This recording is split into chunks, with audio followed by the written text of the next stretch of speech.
श्री महादेवांची अर्धांगिनी साक्षात पार्वती देवी यांनी मला दृष्टांत दिला।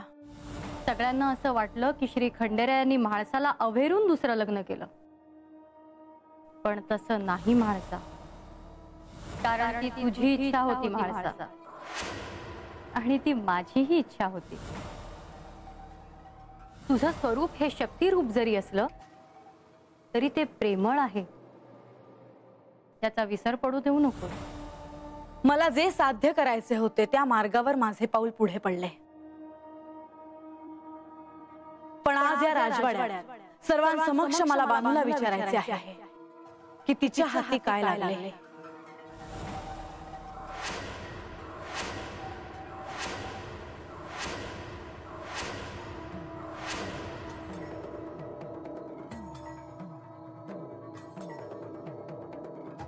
यावर तिच्याकडे काही उत्तर आहे?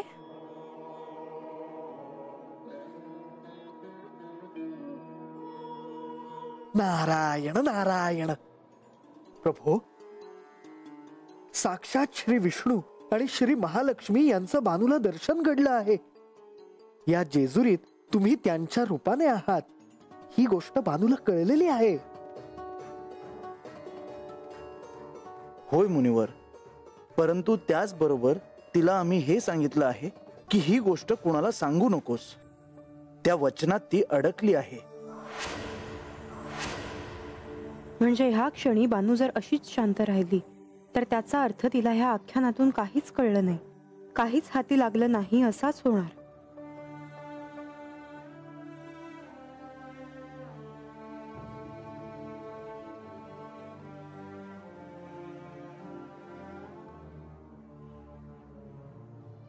हिला काय कळणार आहे? अवतार कार्याचे प्रयोजन ऐकताना तिथे संदर्भ लावणं हे काही सोपं नाहीये। अहो जरा संयम ठेवा, कदाचित बानूला देखील काहीतरी कळले असेलच। तसं असतं तर बोलली नसती का ती? देवा, आता मी हे कसं सांगू?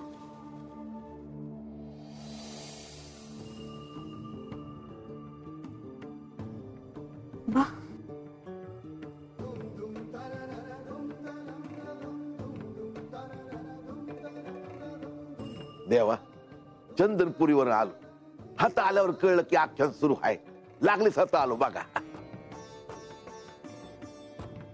तुम्ही योग्य वेळी आलात, असं म्हटलं तर अयोग्य ठरणार नाही।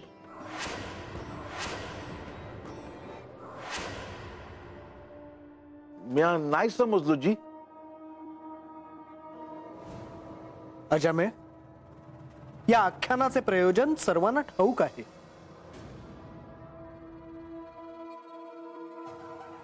श्री म्हाळसा देवींना या आख्यानातूनच श्री पार्वती देवींबद्दल कळले आणि त्यांनी श्री म्हाळसा देवींना दृष्टांतही दिला। तसेच बाणाईला या आख्यानातून आजवर काय कळले, काही कळले आहे की नाही, हे आज सर्वांना कळणार आहे।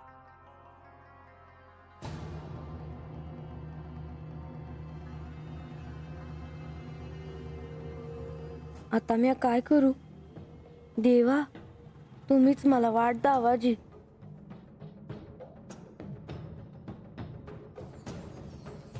बानूला आपण वचनातून मुक्त करायला हवं। तिच्या असं शांत बसण्याचा अर्थ निराळाच घेतला जातो आहे। देवा, म्हणजे ह्या आख्यानात आमचं मूळ स्वरूप सगळ्यांना कळण्याची वेळ आली आहे का?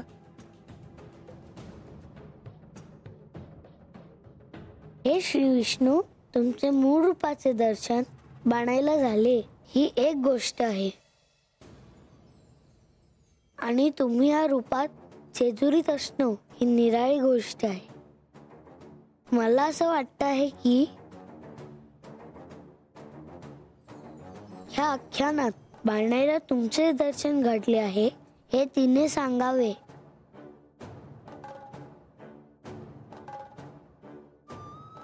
बानूचे मौन हे स्पष्ट सांगते आहे की आजवर या आख्यानातून बानूच्या हाती काहीच लागलं नाही।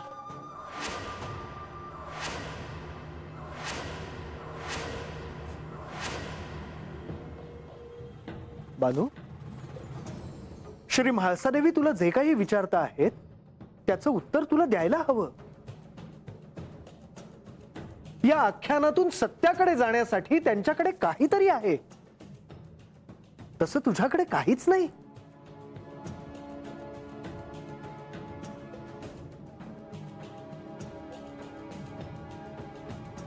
नाही जी, मला आज पातूर काय बी कळालं नाही बघा.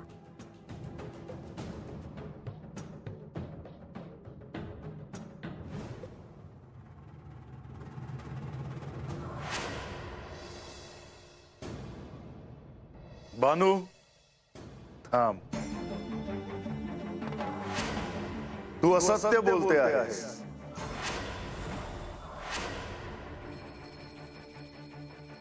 तुला देखील अत्यंत महत्वाची अशी गोष्ट कळली आहे आणि ती गोष्ट तू ह्या सर्वांसमक्ष सांगावीस. बानूला काहीतरी महत्वाचं कळलं आहे. काय कळलं आहे तिला? ते आपल्याला बानूच सांगेल.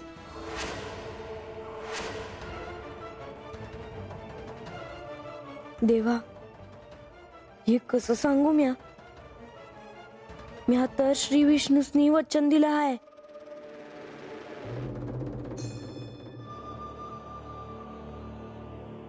नारायण नारायण.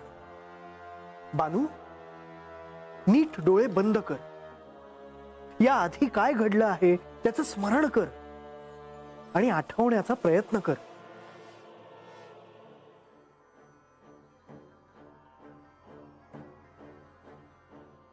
नमस्ते गरुडारूढे, कोल्हासूर भयंकरी, सर्व पाप हरे देवी, महालक्ष्मी नमोस्तुते, पद्मस्थन स्थिते देवी, परब्रह्म स्वरूपिणी, परमेशी जगन्माता महालक्ष्मी नमोस्तुते.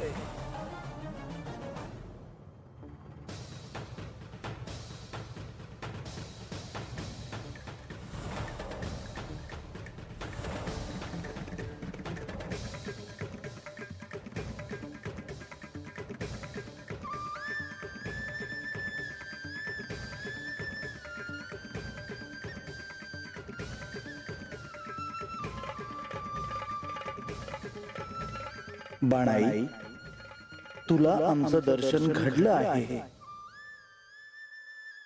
हे तू सांगू शकतेस.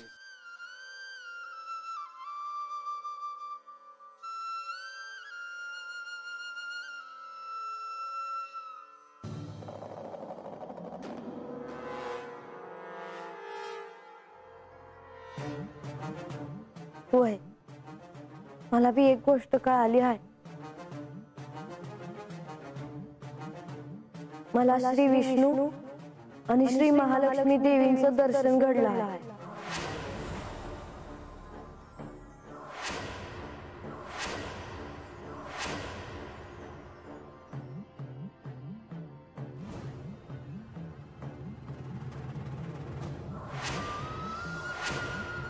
काय म्हणालीस तू? त्रिमूर्तींपैकी एक साक्षात श्री विष्णूंचं दर्शन घडलं तुला? वय. नारायण नारायण. केव्हा घडलं हे सारं? तुम्हासनी पार्वती देवींचं दर्शन होण्या अगोदरच यांचं शुभचिन्ह असलेला शंख माझ्या दारापाशी आला आणि गेला. श्री विष्णू आणि श्री महालक्ष्मी देवी यांना प्रिय असलेली कमळं माझ्या वाड्यात उमलली.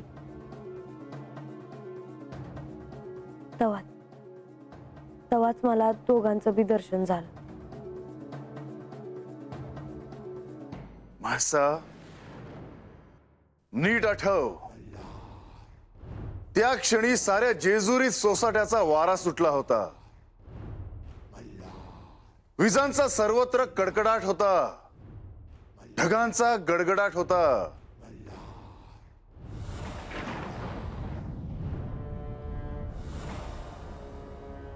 त्या क्षणी तुला पार्वती अस्पष्टपणे दिसली होती.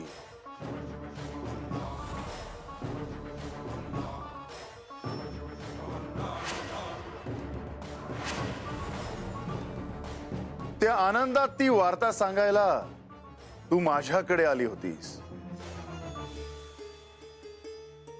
तुला वाटलं की बाहेर जे काही घडत आहे ते तुला झालेल्या साक्षात्कारामुळेच घडत आहे. पण म्हाळसा, त्या क्षणी ह्या जेजुरी गडाच्या परिसरात श्री विष्णू आणि श्री महालक्ष्मी ह्यांनी बानूला दर्शन दिले.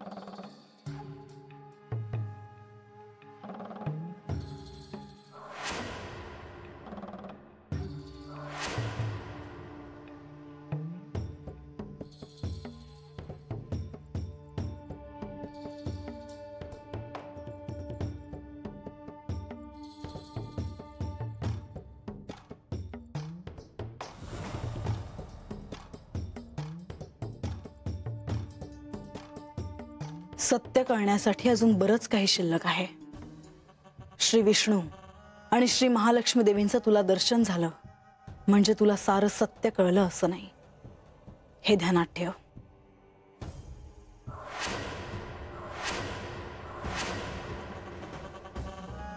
वय पर जसं आज पतूर तुम्हासनी काहीतरी कळलं तसंच आज काय बाय माझ्या हाती बी लागलं ह्याचं समाधान आहे मला.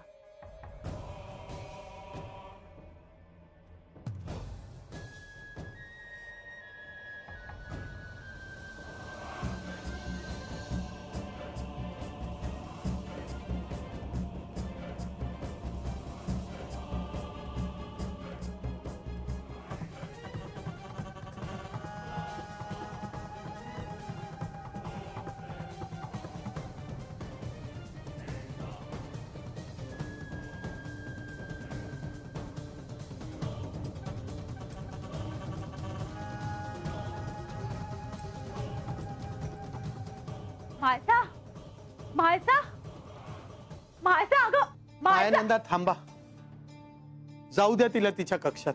अहो पण मी सांगतोय ना तुम्हाला, जाऊ द्या तिला तिच्या कक्षात. आपण आपल्या कक्षात जाऊया.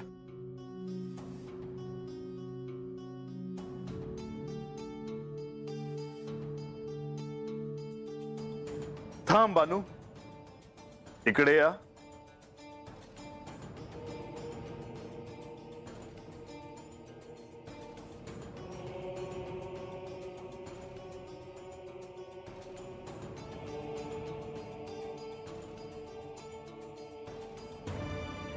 देवा, आमसने ठाव नव्हतं बघा का बानुसनी विष्णू देवांचं आणि महालक्ष्मी देवीचं दर्शन झालं.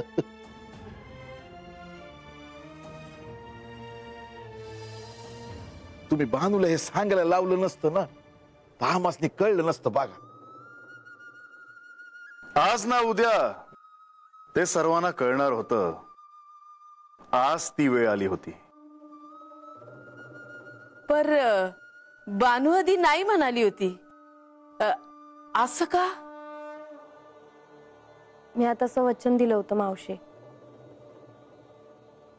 आणि त्यांनी मला दर्शन दिलं हाय हे मी कोणासनी सांगायचं नव्हतं. आणि मग आता डोळं मिटलं तेव्हा पुण्यांदा त्यांचं दर्शन झालं. कानात त्यांचा आवाज घुमला. म्हणले का सांग समध्यासनी.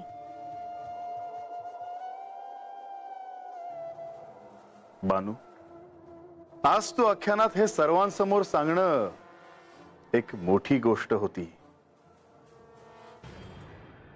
होय देवा, सत्य काय आहे हे जाणून घेण्याच्या मार्गात श्री म्हाळसा देवी आणि बाणाई ह्या दोघींनाही काहीतरी गवसलं आहे.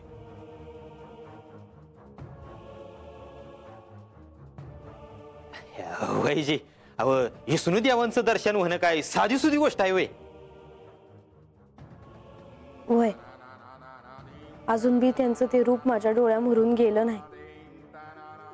असं वाटतं का जणू ते हात जेजुरीतच आहेत.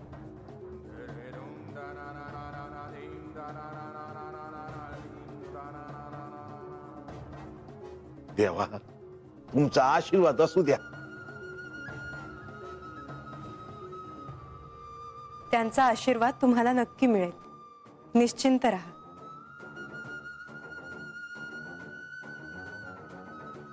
देवा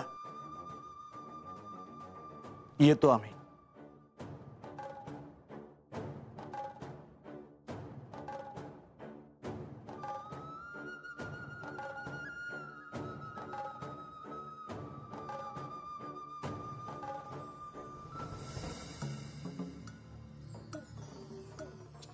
बानू आम्ही होतो पुढं राजवाड्याबाहेर थांबतो. ए आजा, अरे सगळं जाऊ की. आत्ता चला आहात ना, तर जाऊन थांबूया. चला चला. चला.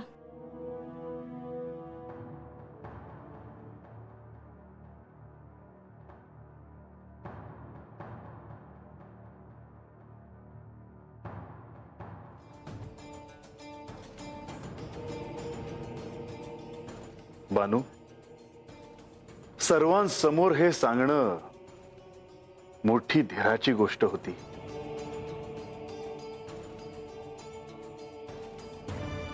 म्हाळसाताई जेव्हा बोलत होत्या तेव्हाच मला सांगावंसं वाटत होतं. पर मग मला परदानजीन लक्ष्मी देवींनी दिलेलं वचन आठवलं.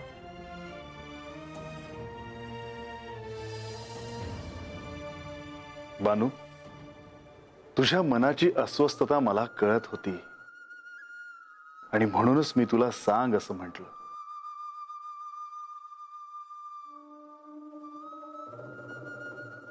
बानू,